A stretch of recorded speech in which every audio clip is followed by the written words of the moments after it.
সত্যের সেনানীরা নেবে না কো বিশ্রাম, আমাদের সংগ্রাম চলবেই অবিরাম। স্বৈরাচার হটিয়ে নতুন একটি বাংলাদেশ আমরা পেয়েছি।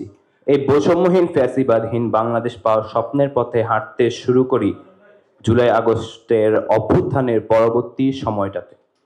আল্লাহর কাছে শুকরিয়া জানাই আমরা তার জন্য। একই সাথে আল্লাহর কাছে দোয়া করি হাজারো শহীদ এবং গাজীর যে ত্যাগের বিনিময়ে পাওয়া এই স্বাধীনতা যেন আমরা রক্ষা করতে পারি। আমাদের সবাইকে যখন জালিমেরা দিশেহারা হয়ে জেলে ঢুকিয়েছে, অমানবিক নির্যাতন করিয়েছে, এমনকি ঝরিয়ে দিয়েছে তরতাজা প্রাণ, সেই মুহূর্তে আমরা কিন্তু কেউ পিছপা হইনি।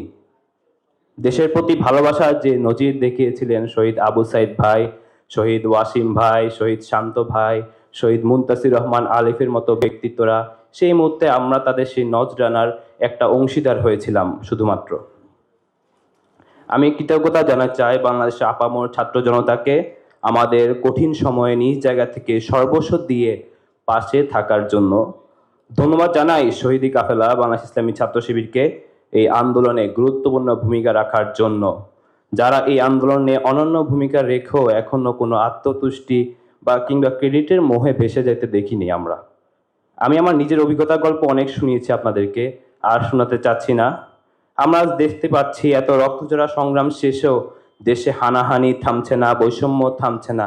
ব্যাপারগুলো আমাদের অত্যন্ত ব্যথিত করছে। আমি শুধু বলতে চাই, এই নতুন বাংলাদেশে ফ্যাসিবাদী শক্তি যদি ষড়যন্ত্র করতে চায়, আমার প্রিয় দেশকে নিয়ে চক্রান্ত করতে যদি চায়, তাহলে আমরা কিন্তু আবার শহীদের ভূমিকায় অবতীর্ণ হওয়ার জন্য প্রস্তুত রয়েছি।